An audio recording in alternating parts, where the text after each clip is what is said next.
Welcome to the February 23rd, 2023 meeting of the Chatham Finance Committee. I'm Joanne Sprague, Vice Chairman of the committee. I'm sitting in for Chairman Stephen Daniel, who is not with us today. And I'm going to read the governor's remarks. You can join this meeting by calling in number 508-945-4410 with identification number 384-565 #. Pursuant to Governor Baker's July 16, 2022, signing of an act relative to extending certain COVID-19 measures adopted during the state of emergency, including the extension of his March 12, 2020 order suspending certain provisions of the open meeting law until March 31st, 2023. This meeting of the Chatham Finance Committee is being conducted in person via remote participation. Every effort will be made to ensure that the public can adequately access the proceedings as provided for in the order. A reminder that persons who would like to listen to this meeting while in progress may do so by calling the phone number 1-508-945-4410 with a conference ID number of 384-384-565 #, or join the meeting online via Microsoft Teams through the link in the posted agenda. Despite our best efforts, we may not be able to provide for real-time access, and we will post a record of this meeting on the town's website just as soon as possible. In accordance with town policy, the public can speak to any issue, hearing, or business item on the agenda during the meeting when recognized by the chair. Now I would like to call the meeting to order. Stephen Daniel is absent. Norma Avalar, absent. Andy Young. Here. Barbara Madison. Here. Tommy Doan. Here. John Pappalardo, absent. Kristen Andres. Here. Tracy Shields, absent. And the chair is present. Today, we will be discussing community preservation articles appearing on the FY 2024 warrant for the Maytown meeting. Present for this meeting is Gary Tennyson, Chair of the Community Preservation Committee, along with Chatham's Finance Director, Alex Halala. Okay, Alex, you want to get us started? Yes, thank you, Madam Vice Chair. Yes, today we have quite a few, we have all of the community preservation articles for the Finance Committee to review, and then as time allows, we have some of our more annual town meeting articles that we present, the prior year bills, fixed salaries of elected officials, but in the interest of time, we thought we'd put Gary Tennyson first, Good. who will introduce the CPA articles, and then I do have some of the information, the background information here. If you have any questions, if Gary and I cannot answer them, we can refer back to those. So without further ado, I think I will turn this over to Gary to present the community preservation articles. You have the floor, Mr. Tennyson. Thank you, Madam Chair, and good afternoon. I'm here today to present the recommended warrant articles from the Community Preservation Committee and to try to respond to any questions that you might have about them. Let me begin, however, by indicating that this was the first year that we moved the deadline for the applications for the CPA funding up to November 1st. It used to be in January. And that kind of rushed things. So we moved it to November 1st, and that's turned out to work very well. For us as well. Yes. We received 15 applications for over $3 million, and it gave us time to meet with each of the applicants and to have meetings where we only had 2 or 3 applicants presenting, so we weren't rushed to hear what they had to say or to ask them a variety of questions.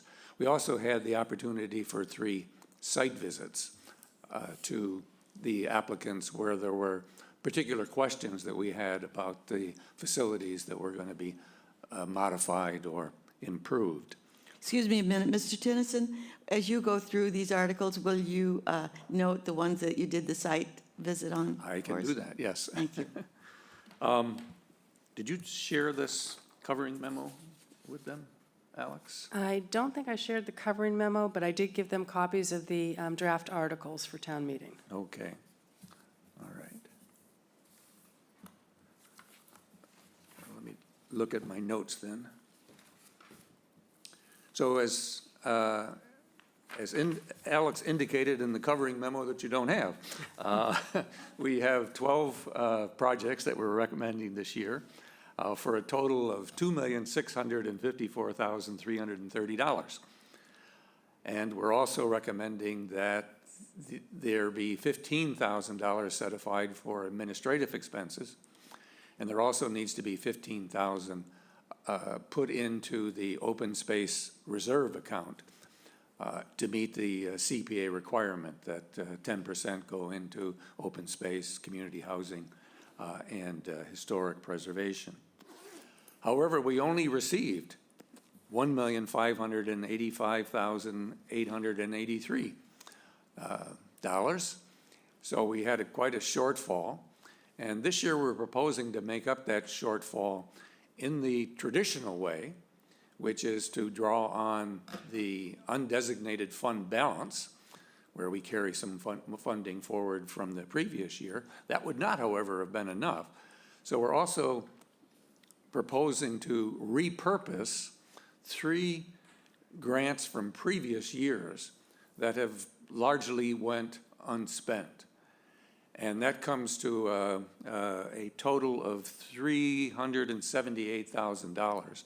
And I'll comment on each of those when I discuss the warrant item where we are repurposing those funds.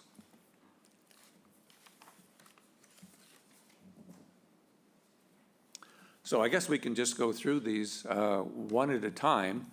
The first one, I think, in your packet is that traditional one where we put aside the 10% into the reserve accounts. So this year, $170,000 is a little bit more than 10%.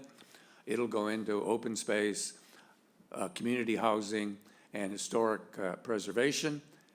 Those funds will be utilized in the subsequent warrant articles, except for that 15,000. The open space items just don't add up to 170,000. They add up to 155. So 15,000 will still go into the open space reserve.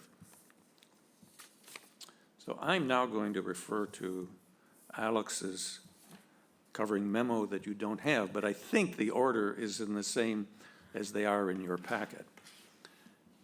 So we have one recommended warrant article under community housing this year, and that's for the Affordable Housing Trust Fund for $1 million.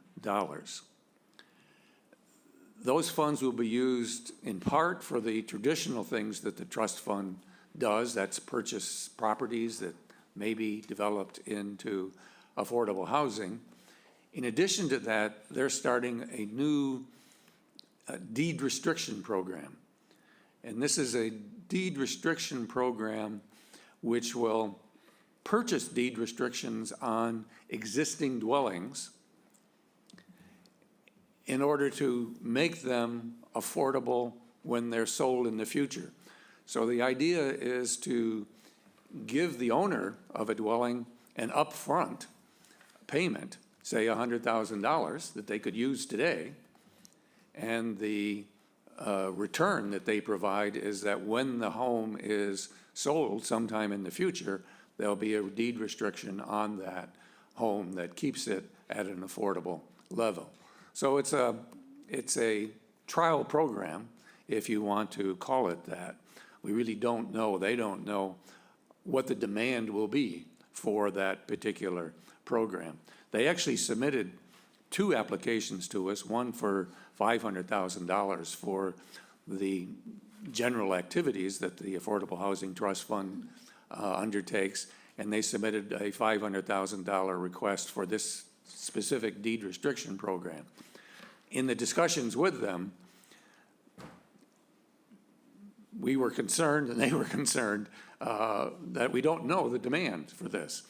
And we, in the CPC particularly, were concerned that we might tie up $500,000 that's not going to wind up being utilized. So we just felt it was better to lump those two applications into $1 million grant to the Affordable Housing Trust Fund that can be used at their discretion, including the deed restriction program. So if they only get a few applicants for that, they maybe only use a few $100,000. Could be that there's going to be significant demand for it, and they could use, to their discretion, whatever portion of that $1 million they want. I might add that this is. Excuse me. Sure. Barbara? Gary, how would that work? So if someone had a house worth $700,000 and you gave them $100,000 today, they would sign a deed restriction on it, but doesn't that mean that it would be limited to a certain amount that it could be sold for, which could be well under the $700,000 that it was worth today? That's the idea. So the idea is to increase the stock of affordable housing in Chatham by basically converting existing dwellings, which would normally sell at market price, to a restricted price, and that's to be negotiated with the individual owners. What the town would actually pay them in order to purchase the deed restriction isn't fixed. That would be negotiated, and the degree to which the market price would be reduced would also be negotiated. I believe that's correct, isn't it, Alex? And this, So, for example, you know, let's say an elderly person with no children is having a hard time keeping up their home. It might be well worth their while to get $100,000 right now in order to put on a new roof, fix it up. And the quid pro quo is when that is sold, that it would have a, quote, affordable price associated with it, something less than the market price. As I say, it's a test program to see how this works, and it has worked in other locations, and they're proposing to try it here. And it seemed to us that it was worth an initial experiment to see how it would work. Any more questions? Kristen? Who would be responsible for such negotiations? Do we have, Well, the grant is to the Affordable Housing Trust Fund, so I assume whoever they designate to be the negotiator would be the negotiator. Maybe it'll be you. so, the trustees, the Affordable Housing Trustees, which are the Select Board and two other members, would be responsible for at least making the recommendations and moving forward. And one of the other reasons this was brought up was because of some of the CHOP houses that have fallen out of the affordability, and it was hopeful that this program could keep some of those houses as deed restricted and affordable. Andy? And I assume the idea is to obtain a permanent restriction, not something that goes away like some of the CHOP houses. In perpetuity. Thank you. In fact, that brings up another aspect of this, and that is that this is one of the items where we're proposing to repurpose funds from previous grants. One of those previous grants goes way back to 2008, and that was a first-time home buyer assistance program. That was a $125,000 grant that was going to provide up to $60,000 to a Chatham resident who was buying their first home to assist them with that purchase. And there would be a deed restriction then placed on that home that would keep it affordable. No one applied for that assistance, and $110,000 remains in that grant. $15,000 was spent on administrative expenses. So we're proposing to repurpose that. Another grant was made in 2016, I believe, which was another deed restriction program but it was a deed restriction, I really shouldn't say deed restriction, a deed restriction extension program. And it was aimed at extending the deed restrictions on those houses that already had a limited time deed restrictions, particularly the chop houses is what it was aimed at. And so the idea there was to purchase a deed restriction extension that would be into perpetuity in return for a lower cost on the house when it was being sold. Even though there were already deed restrictions on those houses, the deed restriction was associated with the market value, and the market value had gone up, that they were still relatively unaffordable. So $200,000 was granted back in 2016 for that program.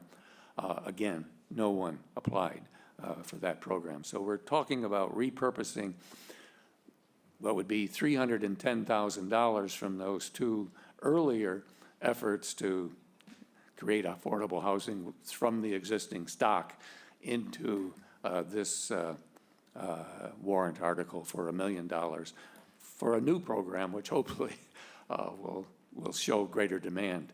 I might add that the trust fund representatives did indicate that there were already several individuals who had expressed interest in this new deed restriction program. So hopefully it'll be something that works. Any more questions? Mr. Tennyson, supposing you were to do that next week, you had the program in force, who would determine, so the owners had already put in an amount of money and they are getting ready to sell their home, who at this moment will determine the affordable price? Well, first of all, I don't think it's going to be aimed at people who are getting ready to sell their home. Well, I think it's aimed at people who could really use $100,000 right now yeah, and expect to sell their home at some time in the future, or perhaps that home will come up for sale as part of their estate. so if they sell it in the future, then who still is the person who decides what is the affordable price to put on the home for the market? I don't know. I think we're trusting the Affordable Housing Trust Fund Okay. to work out those details. Do you know? Yeah, I think that would go through Gloria McPherson and the Community Development Department. Gloria is our new Housing and Sustainability Director, so she knows all things housing and what the affordability guidelines are and what the maximum would be and the minimum. So it would go through the Community Development Department. Okay, thank you. Yeah, Carry on. This is a project that Gloria seems quite excited about and has brought to us, so. It I is think interesting. she'll be deeply involved. Madam Yes, Chairman? Kristen. Thank you. Just to follow up on that, again, knowing that this is probably a long-term program, so with all due respect to existing staff and their abilities, there's no guarantee they're going to be here in 15, 20 years, 25 years when that house sells. So I would think that the details really need to be ironed out, and the thought about how it's legally going to be enforced, whether it's this, because there could be an expense to the town in taking enforcement action on, but I'm more concerned with how we keep track of something decades into the future, knowing how difficult it is to keep, again, from personal experience working from the town, sometimes record keeping is not the easiest, or technology changes, or maybe even law changes. So I'm concerned about the devil in the details here, although I think it's a great conceptually, I think the program's really great. I'm just worried about the details of it really being effective in the long term.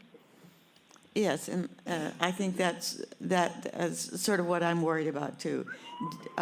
How are we going to depend on someone who's qualified and will be the same body to decide this from now on, as long as we have this program in effect? Yeah, we'll write that down and make notes for staff. I think Tommy Doan would like to make a comment. Tommy? Okay. Yes, thank you. what would happen to the tax base on that particular piece of property if all of a sudden they can only sell it for a limited amount? Again, the tax base it would be based on your full and fair cash value for when you sell, based on selling. So if there is an affordable deed restriction on the property, the taxes would be lower because you would get that exemption. Okay, thank you. Those are very good points. You know, the fact that we're repurposing two prior grants that were somewhat for this purpose that did not generate demand indicates that we really do need to make sure that this is monitored closely and that the regulations are put forth at the beginning so that they can be followed up by new staff as new staff comes online. Yes, thank you. All right. I'm not sure if you want to vote each. No, or we're just not wait going till to be after. Okay. voting All right. without the chairman here Okay. today. Thank you. All right, thank you. All right, then we have 6 warrant articles that we're recommending under historic preservation. The first on my list is the Marconi Lattice Tower project. It's another town project where they're requesting $284,240 to restore the 3 Marconi Lattice Towers. This is kind of an ongoing project. It's the 3rd grant that CPC is recommending for this purpose. One earlier one was for a study to determine how those towers could be preserved. The next one was to begin the process and to actually begin the process of moving tower number 1 to a more secure location where it's currently located. The foundation is being eroded. And this, we hope, is the final grant in order to complete that process. So they will restore the lattice work itself on all 3 of the towers, complete the moving of Tower 1, and then coat all of them with a highly resistant paint that should preserve them for many years to come. Any questions? Okay, continue. Thank you. The next one under historic preservation is the South Chatham Library. And the South Chatham Library is 150 years old. In my opinion, one of the real historic charms of Chatham. The building that they use is 90 years old, and it is in need of restoration. And this grant for $79,000 will allow them to put on a new roof, siding, windows, and to add a ADA-compatible entrance to the library. I might add that this was very strongly supported by the Historical Commission and also by all members of our committee. Any questions? Continue. The next item under historic preservation was presented to us by the Chatham Cemetery Commission, and it's to restore headstones at the Seaside Cemetery. Actually, 107 headstones at the Seaside Cemetery that are, I've looked at some of them, and they need repair. This is likely to be the first of what may well be a series of applications that we receive because there are headstones in other cemeteries that also need restoring. So we kind of expect to see that in the future. Let me just go back and say that on the South Chatham Library, some of the members of the committee did independently conduct site visits there and very much enjoyed meeting with the people that run that. Okay. The next item under historic preservation came to us from the Railroad Working Group and Terry Whalen. It's to put a HVAC system at the Railroad Museum. The Railroad Museum has archives, they have exhibits, and a building, a caboose, and the materials that they have been deteriorating because they do not have humidity control, temperature control, no heat in the wintertime. And so this grant of $34,650 will allow them to put in one of these heat pump systems that provide both air conditioning, humidity control, and heat in the wintertime. Any questions? Carry on. All right. The next one under historic preservation might be a little more controversial. This is for the historic Coast Guard boathouse. That I might add, the CPC provided $253,000 and something last year in order to move from Quincy to Chatham. The boathouse is still in Quincy.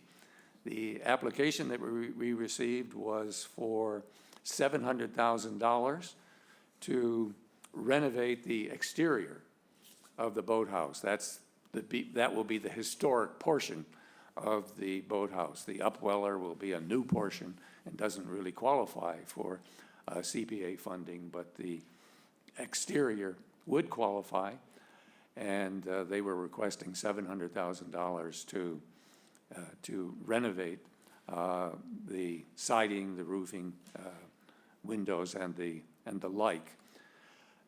A number of our committee members were concerned, however, that this might be premature. When they presented the item to us, they indicated that they're just in the process of getting the permits to build the platform on which the boathouse will be positioned when it does arrive in Chatham.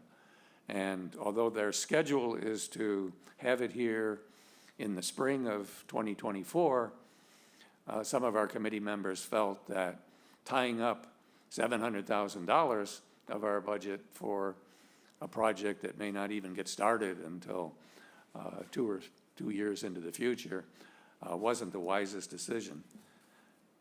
All of us, I think, thought it was, however, a very important project for Chatham, historic project for Chatham, and we wound up compromising and recommending that half the amount requested, $350,000, be approved this year, so that if it hopefully does get here in the spring of 2024, they can begin the renovation process. And then we would expect they might come back to us next year or maybe the year after to look for funds to complete that process. Any questions? Okay. And just to make sure, we did check with the department, and that was acceptable to fund half of it rather than the full amount. Yeah. Yes. I will interject right now. The reason I'm not taking votes today is that I shall talk with the chairman and get his feelings about whether he would like to have the votes held until he's back at the meetings or not. But today, we'll just be deliberating. Okay, carry on. All right, the last item under historic preservation is the Marconi Archive Project. This was presented to us by the Chatham Marconi Maritime Center, and they're requesting $142,725 to put in place an HVAC system for their archives. They're proposing to build a new facility in 2 of the old bedrooms on the 2nd floor of the hotel building at the Marconi Center in order to store the archives and also to have a reading room for what turns out to be a significant number of people that actually use those archives. This is one of the ones where the full committee, or almost the full committee, conducted a site visit. We learned that they're currently storing their archives in a little office that they use as an office, and then kind of 3/4 of their office is now taken up with stacks of these archives. which they showed us, and which are extremely impressive. They got photographs going back to when the center was owned by Marconi, when it was owned by RCA, when it was taken over by the Navy, and then when the town and the community basically purchased it, and it became the Chatham Marconi Maritime Center. It also turns out that there's quite a few scholars and others who use the archives that are there, and there really isn't an adequate space for those people to do their work and at the same time access the archives. There's lots of space on the second floor of that hotel building, and what the center is proposing to do is to convert 2 of those bedrooms into a humidity-controlled space for the archives and for those people who will be using the archives. Any questions? It's such a valuable historic building and exercise where it is that I think the more we can save for future, the better. Yes. I might add that they also keep receiving more archives. So when people learn that they have, that they maintain an archive and make it available to scholars, more and more people are actually leaving their own papers and the like to the archive center. Sometimes people that they don't even know of who are doing that. I think Tommy has a question or Tommy. a comment. Thank you. In the Railroad Museum and the Marconi Center, if these projects go forth, who pays for the continued operation of them? The continued operation of the Railroad Museum, the town does pay for some of the utilities at the Railroad Museum. However, that is funded through donations to the Railroad Museum, so it's no impact on the tax rate. It's directly, it goes into their receipts reserve for appropriation account, all the funds that they receive, and then that comes out. And then the Marconi utilities, I would have to check into that. But again, we do have a Marconi revolving fund, but I don't think that's part of the museum. I'd have to check on that. Alex, that answer you just gave was in response to what was Tommy's question? Oh. Can you repeat that for us? Tommy's question was, what would be the ongoing costs if these two, the Railroad Museum and the archive, the HVAC at the Marconi was added? So we can look into that and get that answer for you. Okay, Mr. Tennyson? I actually think it's a mixed bag because I think the center pays for some of their utilities, but because the town can get a better deal on some of the maintenance activities and things like that, the town does pay some of the costs at the Marconi Center as well. Okay, So they have a formula where they've divided that up. okay. Any more questions? Continue.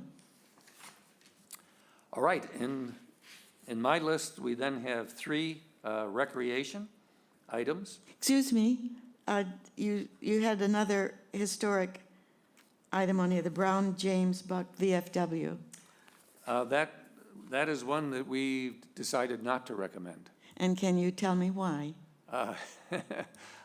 Yes, I can tell you why. It's important to those of us who consider it a very important historic Yes, and building. And we feel very unfortunate that we are not able to recommend support for it, because many of us also feel that it's a real asset to the community. First of all, only a very small portion of the total facility there qualifies as historic. Okay, And that's the house that you see at the very front. right. The application that we received, let me go back and say, when what they propose to do is to replace the windows and to make the entrance ADA compatible. Okay, They requested bids from a number of vendors for both activities. The only bid they received for the windows was Anderson Renewal, Okay, the most expensive. And in fact, about twice as expensive as what one would expect the windows to cost. In addition to that, this is one of the places where we did take a site visit as well. good. So we didn't make our negative decision uninformed. The windows didn't look that bad to us. They are already Anderson windows in that building that functioned quite well. They only received one bid for the ADA compatible entrance. And that was for something like $45,000. And we have committee members who serve on the planning board and other boards in town where they know that ADA compatible ramps and entrances generally range from $10,000 to $20,000. So they were requesting, I don't have it in front of me because it's not one of the ones we're recommending, but I think it was $75,000, something like that. They had requested $84,000. $84,000 for what we kind of felt ought to be done for about half that, or even less than half of that. Quite frankly, we thought they were being taken advantage of. So what was your recommendation to them when you sent them away for them to do to have a better application? Have a better application. In addition to that, Alex brought up the point that they really do need to have more than one bid because this is town monies that they're spending. That's good advice. And that if we went through with this, that there would need to be a Historic deed preservation on the building. Okay, and that they'd have to go through that process as well, which they had not done. So we basically concluded that this was not an application that was ready okay, to be considered. We did inform them of what our concerns were and indicated that if they were able to get bids that were more reasonable, that we would be willing to consider an application next year or in future years. did they respond favorably to that, or? I don't know. You know, quite frankly, I think that they have a limited management capacity I think so too. there, and so that they really haven't been able to go through the processes that you need to go through in order to get a number of bids from various vendors and meet with those vendors and sort out what it is that it was needed. I think we almost have to, on this issue, and we've gone through this on another application before, to sort of separate the management and the people who use this VFW from the historic building itself and the value to the community versus, I believe, it's our only military asset of historical value. And even if it doesn't come under the guidelines of historical value, to this town it should be historically very important because it stands for what kept this country free and great. And I think any guidance we can give them or help as far as how to do that, this town will be very happy 10, 20 years from now that we made it possible for that to remain standing as our only military-themed asset in the town. I absolutely agree with you, and it's not just, you know, the military-themed or the veterans that use it. The whole community Yeah. uses it. I'm chair of the program committee for the Chatham Men's Club. Yeah. And we have our pizza party and Sure. there at the end of the year, and where else could we do that? Yeah. So it's Okay, thank you. a real asset. Madam Chair. Oh, Barbara. I know that we've had our challenges with the director of the DPW lately, but maybe, I mean, as Joanne suggested, could someone from the town help management there? It's difficult and it's problematic because then you're using town resources for a private purpose, and that's against Mass General Law.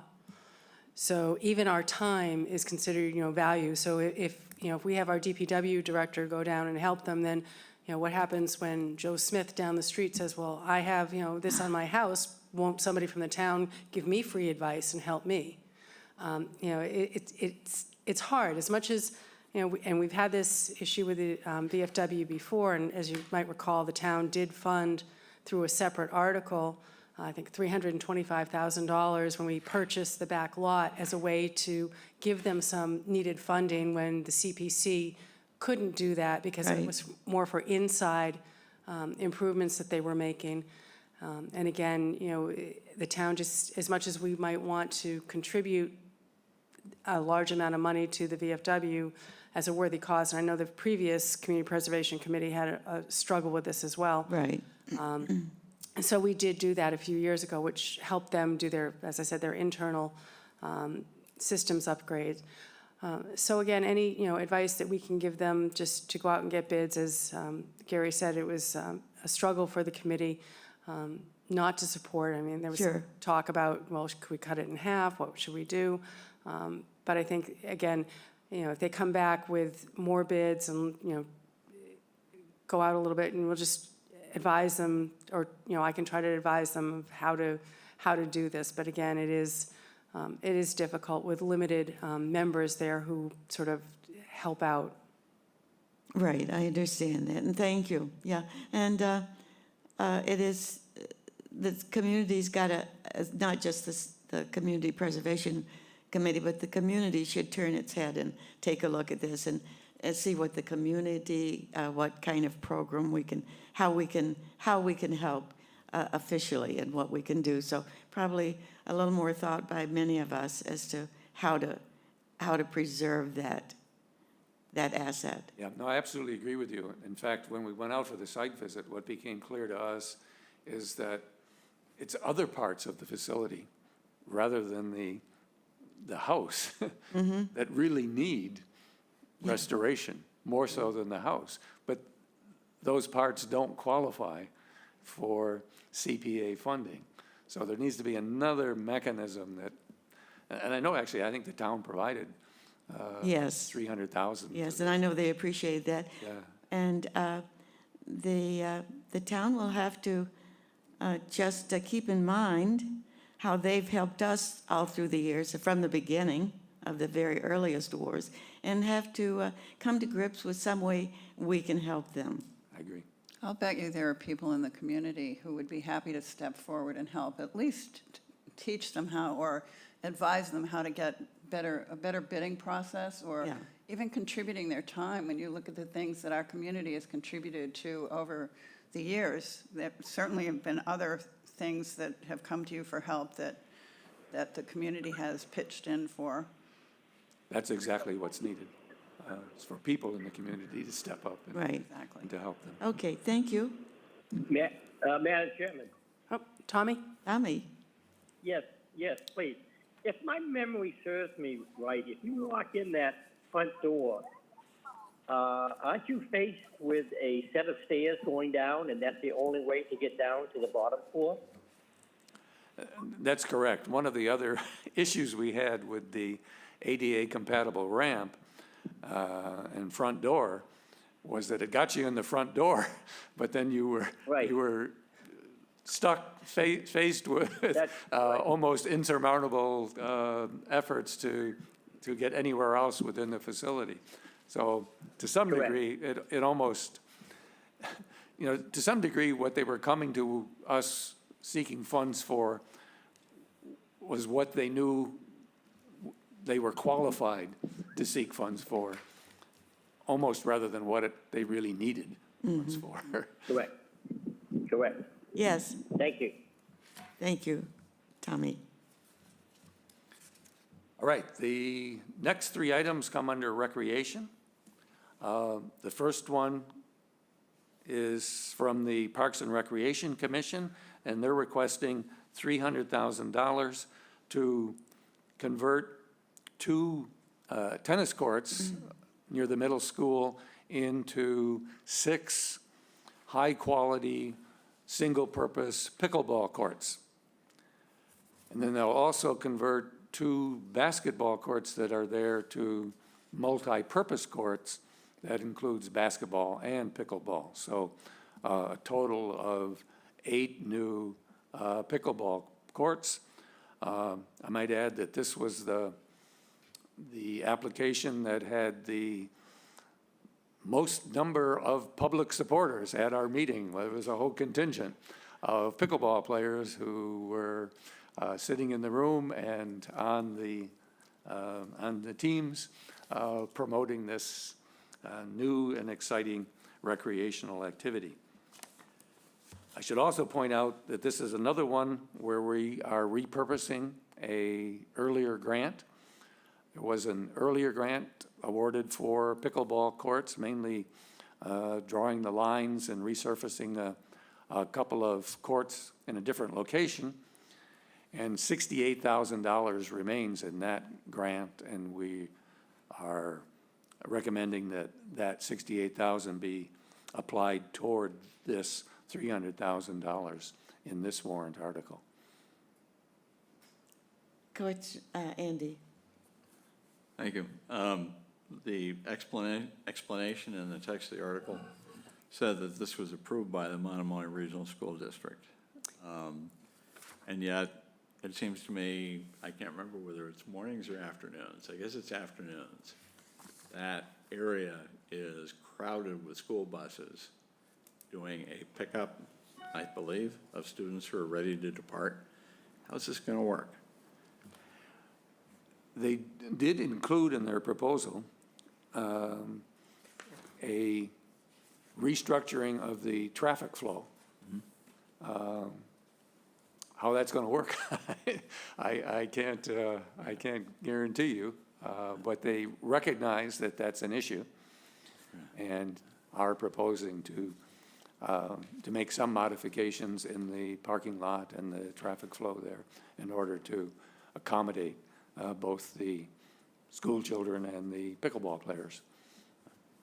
Yeah, they have a note that they're going to remove the island and pay for increased and improved parking and circulation. So I'm sure they'll work that out with the Monomoy Regional School District. Because again, as you did state, the district is in support of this application. Okay, all right. Okay, just curious. Kristen? I guess when I saw this application, and I'll be the Downey Debbie here, I thought over $250,000 for pickleball courts. When we're looking at how we're spending our money in town, and when we set our priorities, I just saw this as really, now I know some of my good friends are pickleball players, and they'll be very angry at me for even criticizing this application, but I just think that we have higher priorities. And I mean, do kids play pickleball, or is this really just to serve our, the folks that have been using the community center for pickleball?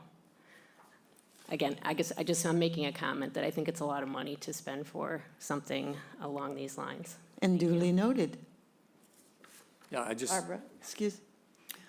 Along that same line, excuse me, don't we have about 13 pickleball courts in town already? I have to look to see how many we have. I know we have, The only reason I say that is because I did ask last year if we had any inside or outside pickleball courts, and I was told that there were 13 pickleball courts in town. Well, there certainly are inside ones at the community center. You Yeah. can see them playing there all the time. There are pickleball courts at the courts at the Railroad Museum, by the Railroad Museum. In fact, what they used the earlier grant for, they did use a portion of that, and that was to draw new lines on the tennis courts there by the Railroad Museum, and I think they may have drawn new lines on a couple of the better courts at the middle school. And then they have to bring in temporary nets for the pickleball. The argument that they presented is that that's a very inferior court, the types that they currently have, and that with the popularity of pickleball, that many towns on the Cape have committed resources to what they refer to as very high-quality, single-purpose pickleball courts. And they're including benches and a little area where people can observe, and people that are waiting to get on the court can sit and socialize. You know, Kristen, to some degree, I would agree with you that recreation may not sound as high priority as something like affordable housing. But recreation is one of the 4 areas for which the CPA was created to provide funding. So I think we have, as a committee, we have some obligation to consider worthy projects in that category and to give them a fair chance. Yes, Kristen. I guess the rest of my comment, which I neglected to say, was that I think we have other priorities that recreational CPA money could be used for when we start looking at our water access points and being a coastal community. I think that that should be our focus, because those coastal access points and making them, you know, they're intrinsically part of the community, and we are losing them right and left. And I know that we've got an application coming up about the Jackknife Harbor, but that's just one project of many. And I think I'd rather see those $200,000 to $300,000 go towards something that more people in the community would use for recreational purposes than pickleball courts, especially as Barbara points out that we have several already. So thank you. Duly noted. Thank you, Kristen. We would certainly welcome such applications. Alex, you can let us know if someone in our virtual audience wants to speak on any of these. Yes, I don't see any hands raised right now, so. Okay, thank you. All right, continue, All Mr. right, Tennyson. the second warrant article that we're recommending under recreation comes to us from the Bikeways Committee, and they're requesting $88,000 to basically create a new portion of the bikeway, which would extend from where it crosses George Ryder Road, right down the road here, down to Main Street. And that will be a matching grant, which will allow them to receive $352,000 from the state agency, the Mass Trails State Agency. In theory, that will enable a much more or much safer route for those bicyclists and walkers who are coming down the trail and trying to get down to Harding's Beach. As it is now, they have to go out onto George Ryder Road in order to get down to Main Street.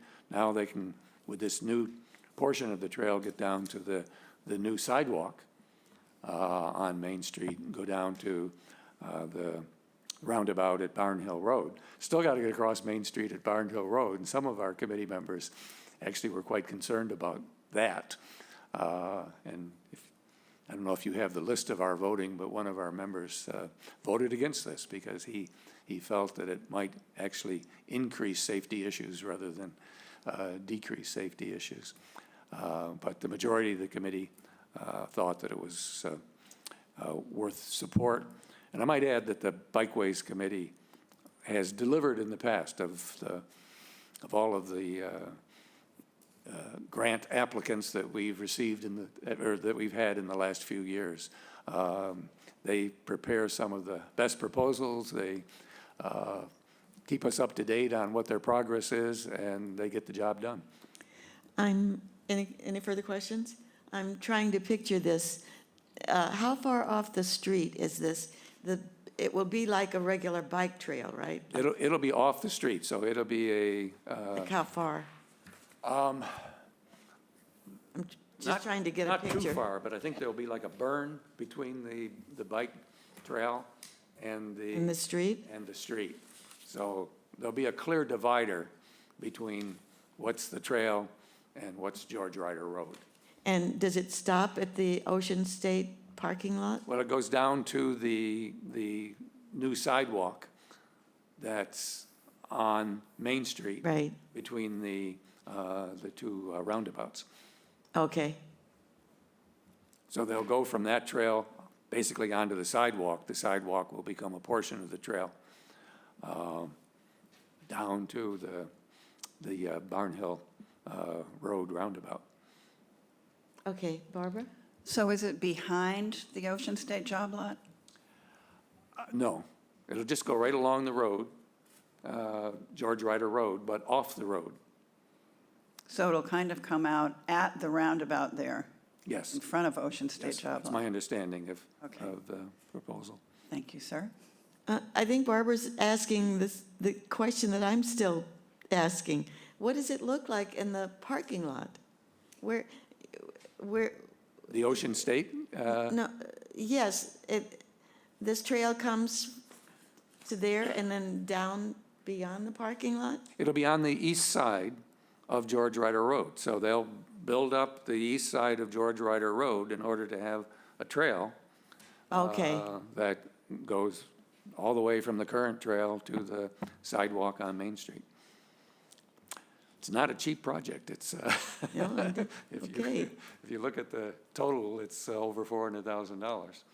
okay. Are we taking some land from the Ocean State parking lot? All of the, I think it's probably town property that it'll still be on, but they have discussed this with all of the landowners that this bike path will go in front of, and all of them are in agreement with having it added. Alex? Yeah, if there were any land taking, it would be an easement on someone's land, and then, of course, we would look, I'm not sure how that would work. I know in the past when we've had easements on land, there's usually some sort of compensation. But I'm not sure if that's part of the grant or not.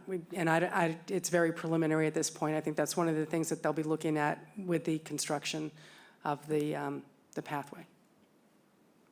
And I just did get an answer on the pickleball courts.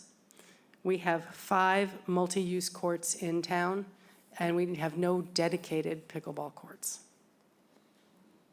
So they're all And- multi-use courts, so it's basketball courts that are lined with the pickleball lines. And where are those courts located, Alex? I believe, as Gary had said, there's some on Depot Road, on the tennis courts there. At the community center, it's a basketball court, and pickleball is played there as well. And I think there might be a couple at the school currently on the basketball courts that are closest to stepping stones. Okay, that helps. Thank you. Any more questions on that issue? All right. Continue. All right. So the last one under recreation is Jackknife Beach. This is coming to us from the town. Ted Keehan presented it. They're requesting $185,000. This too is a kind of a continuation, the third in a series of grants. Again, the first one was for a study. The second one was aimed more at restoring the marshlands and setting up what they call a living barrier to protect the marshlands there. And this grant is aimed more at the infrastructure at Jackknife Beach, the road going back in there, the boat dock, and some of the other structures that are there in order to control the erosion. So it's more of an infrastructure grant that will benefit the people that are using that as a recreation site, but also helping to keep the people where they should be doing their recreation and preserving as much of the natural area there as possible as well. Any questions? from my point of view, that's a worthy investment. That's an area we want to keep as beautiful as we can. And again, it is open to the public. Yes. And with erosion issues and other things like that, I think the money, from my point of view, would be good invested, well invested. Okay, carry on. I agree. All right, the final two are in the open space category.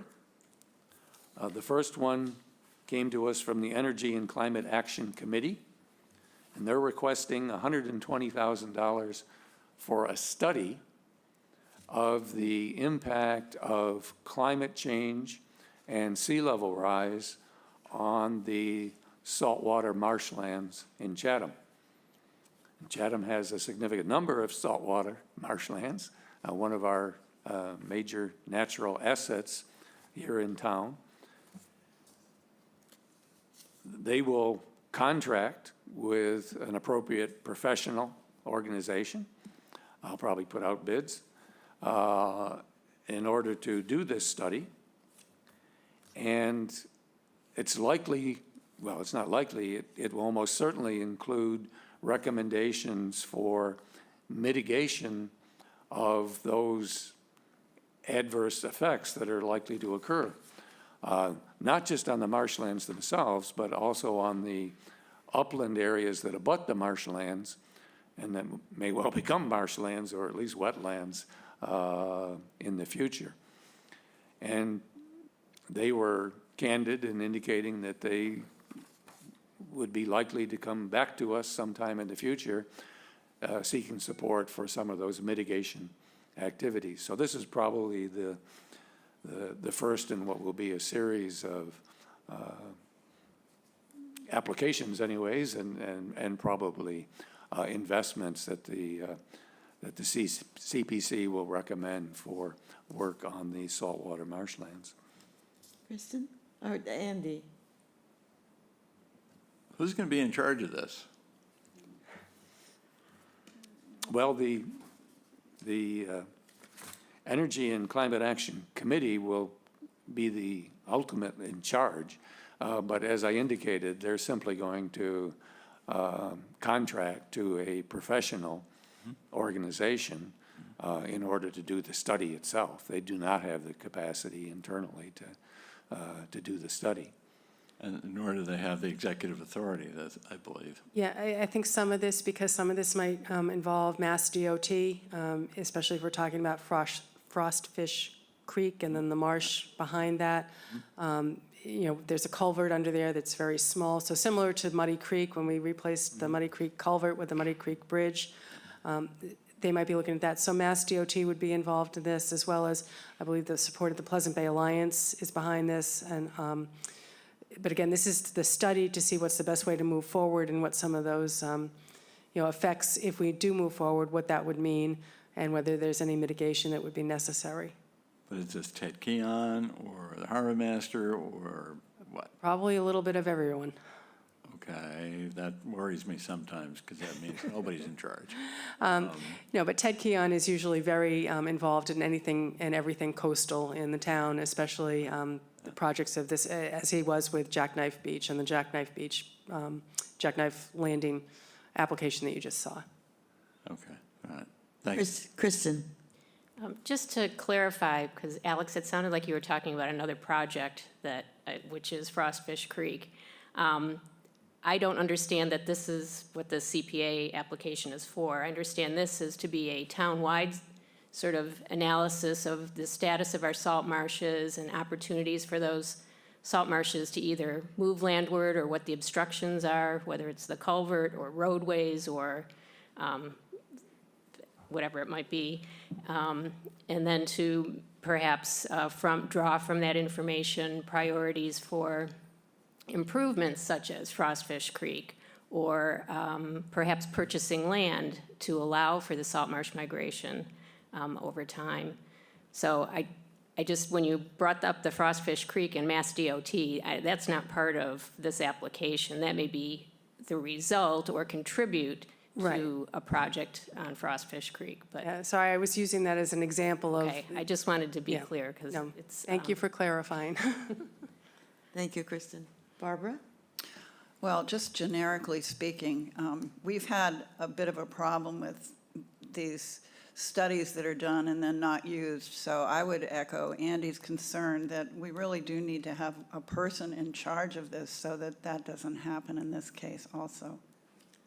Well, I think the Energy and Climate Action Committee is, they're a fairly new committee, and they're very excited to get forward, and they want to keep things on track. So, and again, with climate change and everything that goes on, especially Chatham being such a coastal community, this is a priority.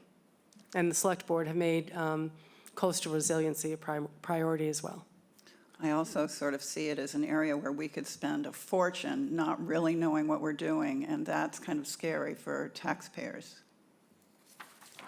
I agree with you, and we had concerns that, for example, that they hadn't touched base adequately with the Conservation Commission, the Open Space Committee, and other groups in town that also have an interest in this area. And they responded, and they did get endorsements from those other organizations.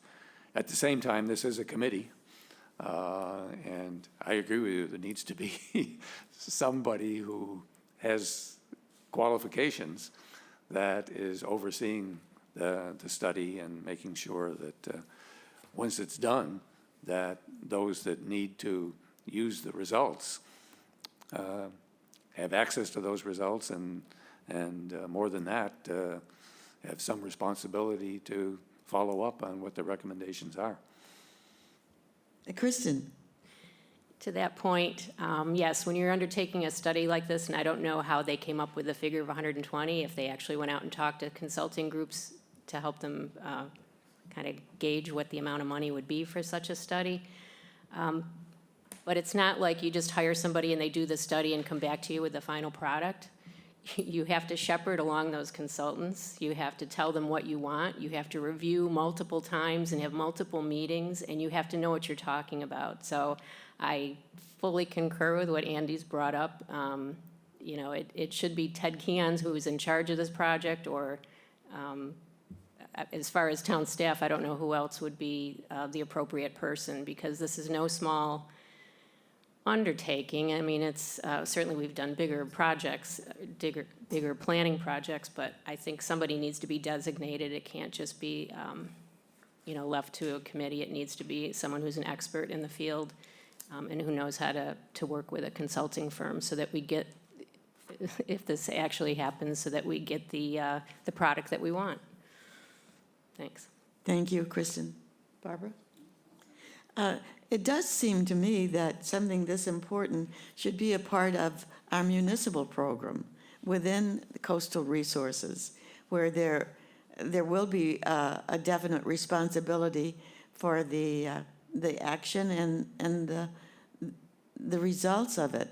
I find it curious to find that sort of study, so broad-reaching compared to the Jackknife Beach and several others. I find it's curious to know why that should be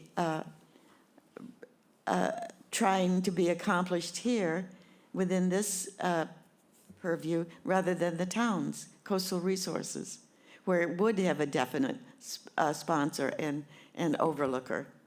Yeah, well, again, the application does list, Chatham Natural Resources Department, both Dr. Duncanson and Ted Keon as the town staff on this, as well as, a bunch of different other entities that would be coordinating.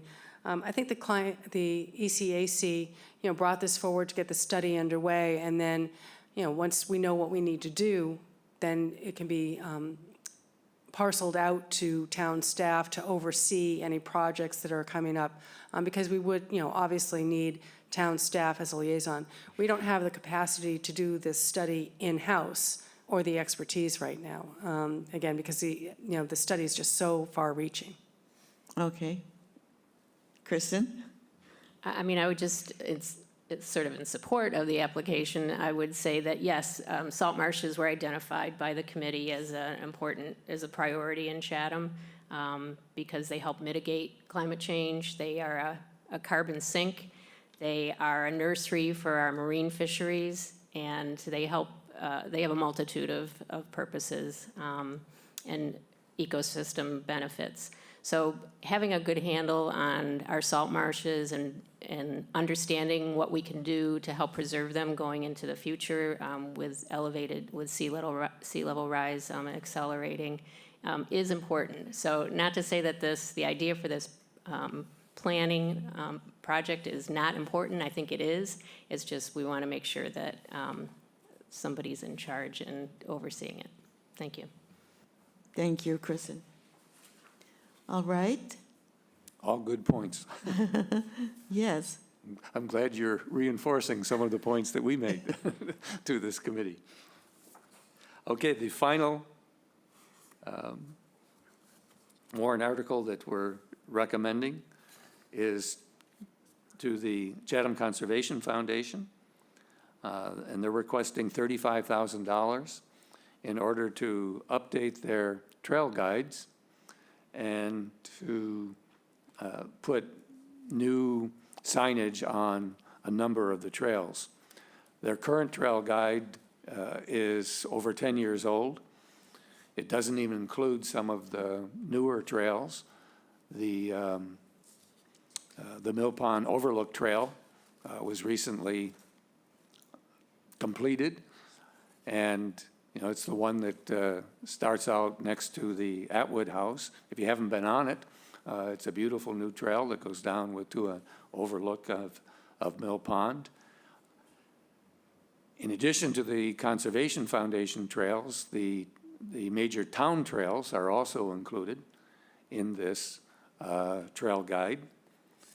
And it will now be provided in electronic form as well as in a paper format, so that the people that have a smartphone can bring the trail up on their smartphone and hopefully get a lot of additional information. We may even identify trees along the way on some of the trails or other types of information. As I said, it also supports new signage on some of the trails. That signage is important not just to help those hikers to know where they're going, but also to keep them off some of the natural areas where we don't want them, in order to protect those natural areas. So they're requesting $35,000 for that overall effort. And this is another one where the committee recommended support. Any questions? Barbara? Did they give a timeline? And the reason I ask is because you mentioned it starts out near the Atwood House, and I know the Atwood House is planning a big celebration this year for their 100th anniversary on the evening to remember. So it would be cool if it could all be done by then. The Chatham Conservation Foundation has new staff who are very effective and are getting things done quite quickly. So, they won't really have access to this money until May. July 1st. or July July, oh. July 1st. So Probably not. they're probably not going to get it done by this summer. Although I happen to be on the Chatham Conservation Foundation. I'm the clerk of the Chatham Conservation Foundation, so I know that they've been putting a lot of thought into what this trail guide is going to look like, and I think they'll be able to move quite quickly. Any further questions on that issue? And is that the last of your? That's the last of the warrant articles that we're recommending, yes. Well, we thank you very much, Mr. Tennyson. That was an excellent presentation. And we will take a vote on this after we get some instructions from our chairman about when we want to start our voting. Thank you. Oh, Barbara. Mr. Tennyson, the negative vote against the contribution to the Orleans housing, was that because I think you stated that there was no specific designation for a certain number of Chatham residents that would be given priority there? Was there any consideration given to the fact that people who work in Chatham may also be living there, whether, I mean, in the New Orleans place, whether they live in Chatham right now or not? A lot of consideration was given to that. This is one that was debated considerably within the committee.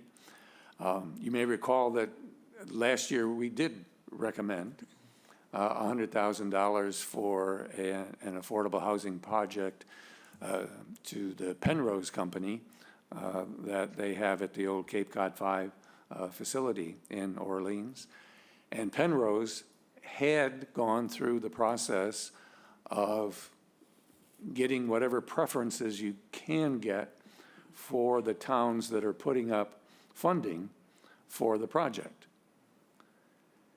And that's one of the reasons why we recommended support, and we recognize that affordable housing probably should be a regional effort, not just each town doing their own thing. In this particular case, I think the company was the Housing Assistance Corporation, and they had made no effort to get the preferences, and I guess the process is you have to go to the state in order to get the preferences in order to do that, and they'd made no effort to do that. And we just thought with all of the projects that are going to be coming online in the various towns, neighboring towns and the like, that it made sense to set a precedent, and that was that we would consider, obviously we would consider any application, but we would consider and have a favorable attitude toward applications that were coming to us where there was some effort made to provide a preference for Chatham people, Chatham citizens, Chatham workers, Chatham school people. And we wouldn't be upset if they went out now and got those preferences and maybe came back to us next year. But we did think that we ought to set that precedent of indicating that we expected to see some effort made in order to get the preferences that are allowable. Madam Chair? Alex, We have Nicole Stern, who has her hand up, and then Elaine Gibbs. okay? Nicole? Yes, thank you. I just wanted to go back to the bike trail, and I think it was 80,000. But it really wasn't about the amount. Oh, thank you. Sorry about that. 88,000. They're good numbers, 88. Yep. But when you were describing what they were thinking of doing, extending it, expanding it, job lot came up, also having it hook up into the Rotary. I assume that's the Rotary closest to Meservy's gas station, because I think you mentioned it would then go down to Harding's Beach Rotary. There's, again, I'm hoping that before the Finance Committee considers this also, that we know that that expansion is not going to be in the runway protection zone. I believe that that Rotary part of it is in the runway protection zone, which the FAA considers dangerous and discourages traffic. Of course, we have cars that are going through there too. So again, I don't know if Alex, I guess it is, was aware of that, because it seems over the years, there were many committees that were not aware of the runway protection zone, and I would hope that we're not going to encourage bikers in there, because they have no protection at all. So it was just kind of a heads up, and thank you. So noted. Okay, I think Elaine Gibbs? Yes, thank you very much. It's just a brief comment in general, and I think I've felt this for some time now. In looking at the budgets, it seems to me that once in a while, or quite frequently actually, a number of projects end up going to the CPC funds, when in fact they should be in the operating or capital budget projects. It bothers me because I think that there are things that we should be doing as a town, and it should be managed to be paid for out of the operating budget rather than using CPC funds. People tend to think that CPC funds are free, you know, that just this money that can be used for all kinds of things that we might like to have. And it goes back to the needs versus the wants and the priorities. So I hope moving forward, as a matter of fact, 2.6 million this year, I think that's one of the largest you've ever had. And when the entire operating budget is 37 million, that's a hefty amount of money to add on to what we're spending, even though it's not reflected in our tax rate, because the 2% that is being added on to us, it doesn't show up in our tax rate. So I would hope moving forward that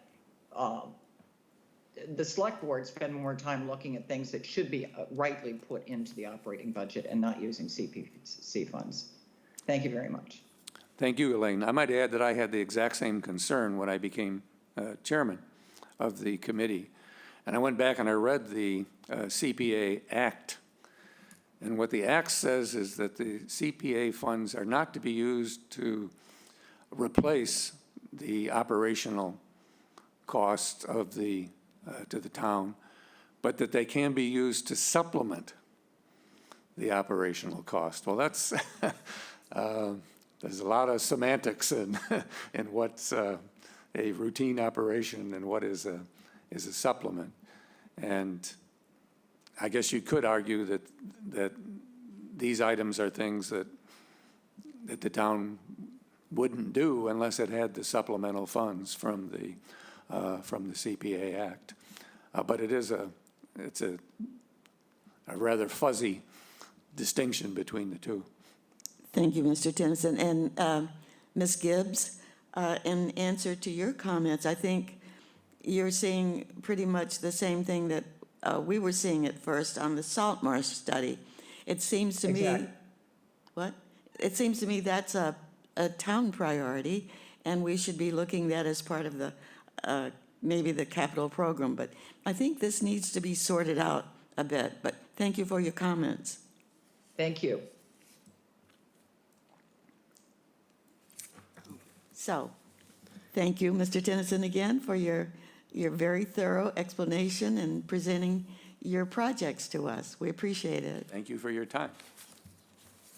Alex, I have just a one or two broad questions as we go along and we get ready to. Thank you, Mr. Tennyson. Thank you. Have a good afternoon. I noted down, before, when we start getting into the capital budget issues and the article issues, we haven't received anything near an estimation of what a Council on Aging project would cost us, because I'm sure it's different from what we said, or if that's going to be on the warrant. I hear that it is. The select board, I believe, I wasn't at their workshop meeting on February 9th. However, we are going through the capital articles right now and what's going to be placed on the warrant. I think we're waiting for, the select board's waiting to get an updated number on a new council on aging. So once the select board gets that number, then we can bring it before the finance committee. But right now, we have nothing to report to you right now. And of course, that would be a debt authorization, and we would program in any and all proposed debt authorizations and what that would mean to the taxpayer for the debt service moving forward through the next 20 years from the time that it's first, the first borrowing would hit the tax rate until the end of the life of the loan. Exactly, yes. Okay, just to know that we'll be waiting for that. And have we received anything, I'm thinking about back issues that we need to get caught up on. The swim club issue, the study we were going to have done. I believe that will be forthcoming shortly. The select board hasn't, I'm not sure if it was received yet, but I think that would be coming before we move forward. So the select board would hear that as well. So we don't know if that's going to have any kind of, it's going to be any kind of issue on the warrant or not, or, Yeah, I don't know. okay. And just one more thing, my constant reminder of, I hope all of our generators are working. I know the February's almost over, but who knows when we might lose electricity. And with all of these major projects and major spendings, I just hope we are remembering that when something happens and everybody's electricity goes off and the heat goes down, that we have made arrangements with all the money we're talking about for our citizens to have a place to go when they're without heat and electricity. Well, I can assure you that I think we will never value engineer generators out of a municipal building again, which we had done previously. And we're also funding $100,000 in the capital budget for generators moving forward. And we're doing that on an annual basis. So we can ensure that, our generators are working, we can replace them, any upgrades or repairs that need to be done, we have a dedicated funding source. So that's $100,000 on an annual basis. Any other comments? So Barbara? is that a generator revolving fund? No, it's a capital, there's no source of income, so we just appropriate that every year, again, as part of the capital budget. Okay, any more questions from anyone? Our next meeting, Alex, will be on Tuesday, February the 28th.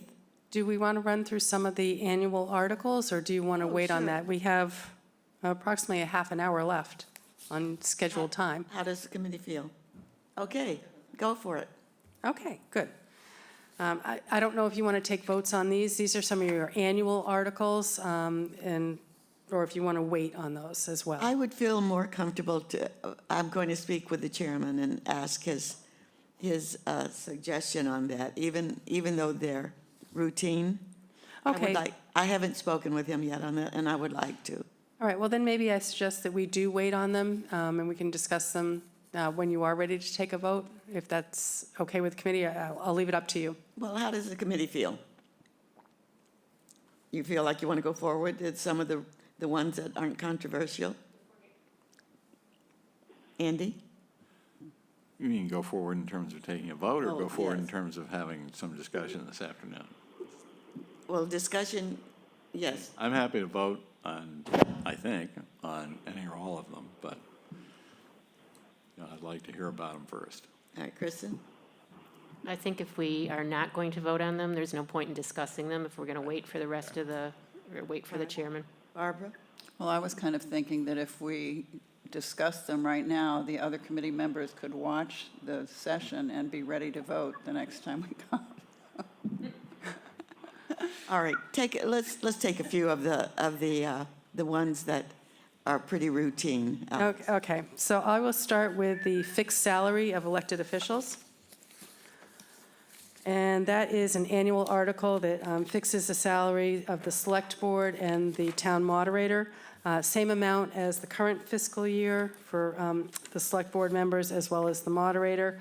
And it doesn't appropriate any money under this article, it just fixes the salary. So the appropriation comes under the operating budget. This just gives us the permission to do it. Yes. Okay, thank you. Any questions?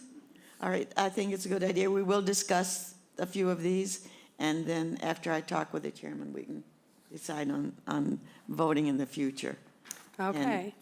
The next one is our wonderful Wood Waste Reclamation Facility Enterprise Fund. The town has one enterprise fund, and that's it's actually for the T.W. Nickerson stump dump that the town took over. And this was required by the Department of Revenue as a financial assurance that the cleanup would be done and any mitigation when it gets turned back to the town. So it's a $25,000 appropriation every year, which comes from the lease payment, and then we pay for some of the environmental monitoring at that facility. Who's the current lessee? The T.W. Nickerson is the current lessee, and yes? I think so. The operator is somebody else. Yeah, the operator, I'd have to look at that, but the lease does expire in 2029. Okay, thank you.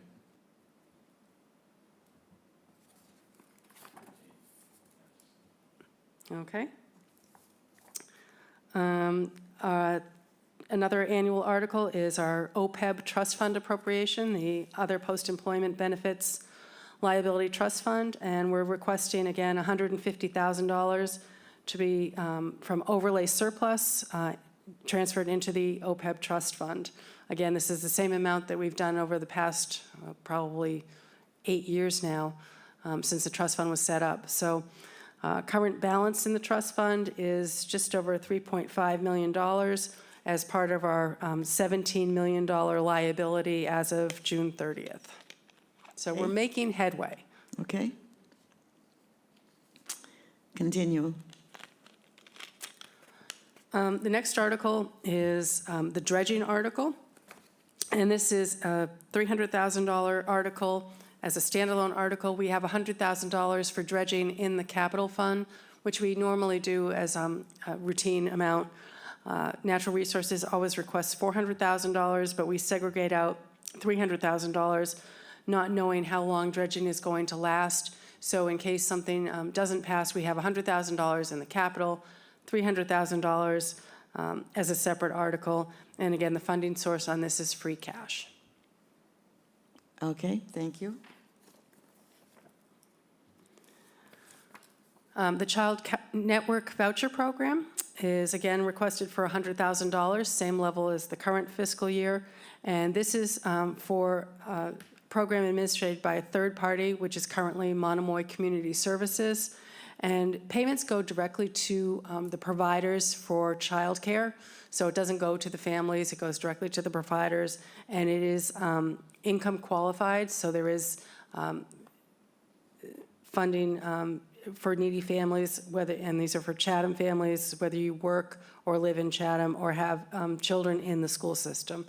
And it can be used, excuse me, for licensed childcare, summer camp, before school and after school providers, and the payments range from $500 to $1,500. And that's $100,000? $100,000. Is that the same as last year? Same as last year. We increased it last year from $75,000 to $100,000, and we routinely go through the entire appropriation every year. Can you please explain income qualified? I'd have to go and look, but it is, again, for, there is some income qualifications, and that's why it's administered by a third-party provider. Okay. And that's separate from the Dr. Florence Selden Preschool Family Support Program, which is not income qualified, but that goes to assist all families who have 3- and 4-year-olds to obtain pre-K learning. Please explain to us, Alex, why the Dr. Selden program is not pre-qualified. That's not income qualified because studies have shown that early childhood learning, pre-K learning, really helps assist children when they go into kindergarten. If they don't have that early learning or preschool, they're sort of behind their peers when it comes to kindergarten. All childcare, licensed childcare providers are required to provide some sort of learning for their attendees. So, whether they're going through their ABCs or I'm not sure, whatever, I've never provided childcare except for my own child. This is the preschool. Preschool, yes. And this is for 3- and 4-year-olds. And again, the money goes directly to the providers, and it covers up to a maximum of $10,000 per school for each child enrolled 4-year-old, and a maximum of $5,000 for each enrolled 3-year-old child. So again, this would be asking for $180,000, and that would replenish the $180,000 that has been used in the first year of the program, which was this year. And have we found any proof that the elementary school population has increased due to this preschool? I know that was one of the reasons many of us thought it was such a good idea.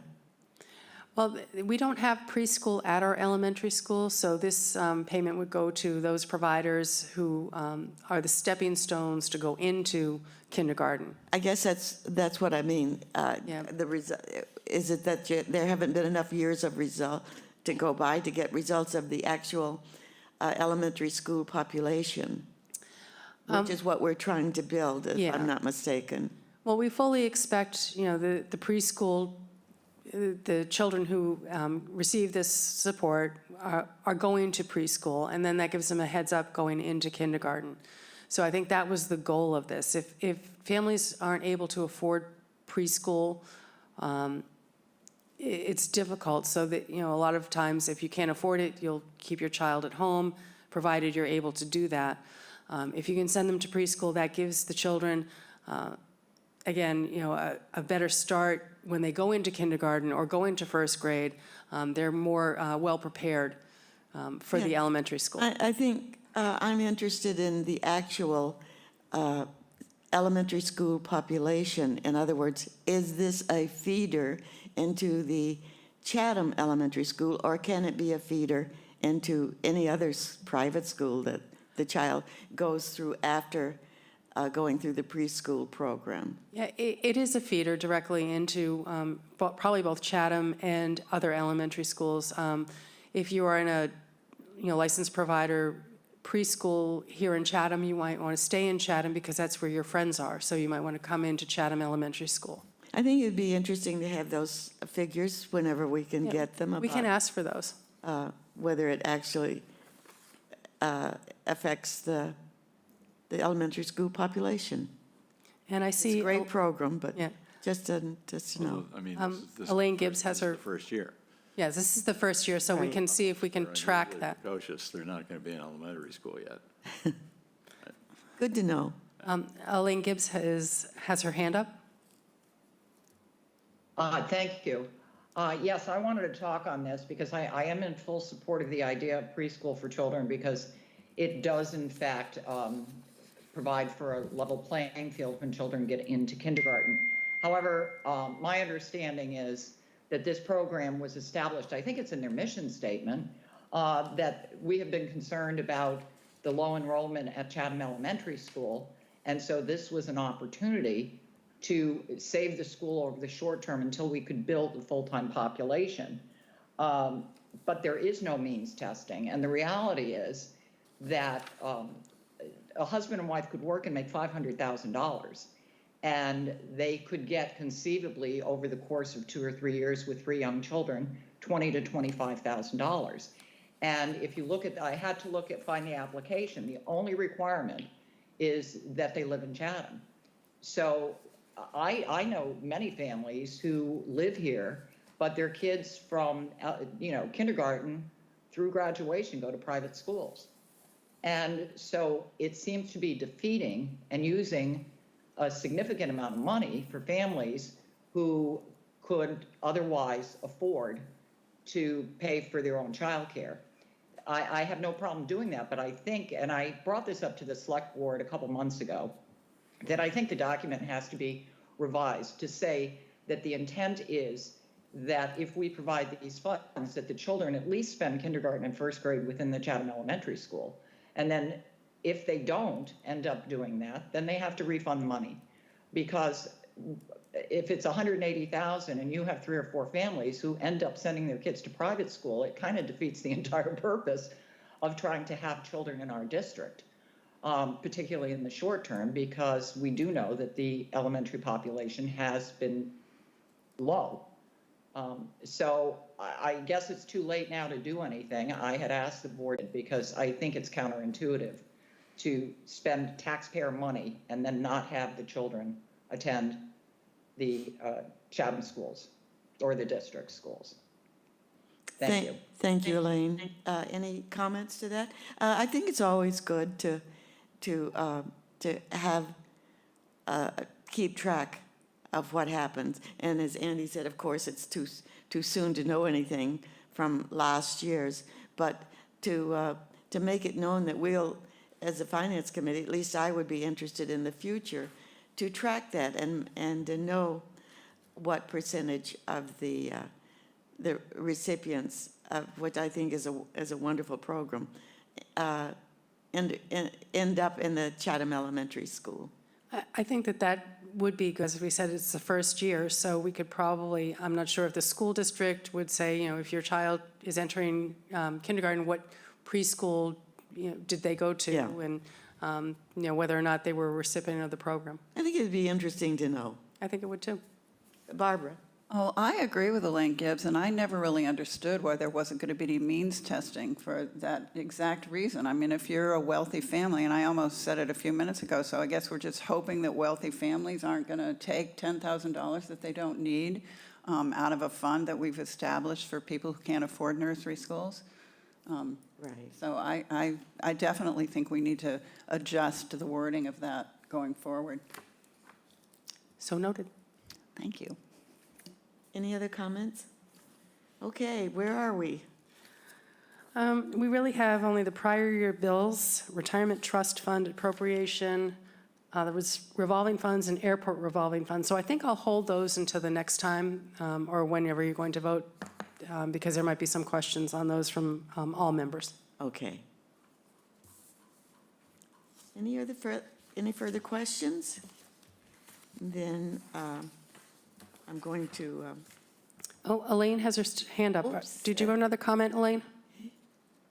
No, I don't know how to put it down. It Okay. doesn't go down. Okay, thank you. as usual, we want to thank Mark Van Bork and Dallas Heller for their help and support for Channel 18. And so I would like to have a motion to adjourn, please.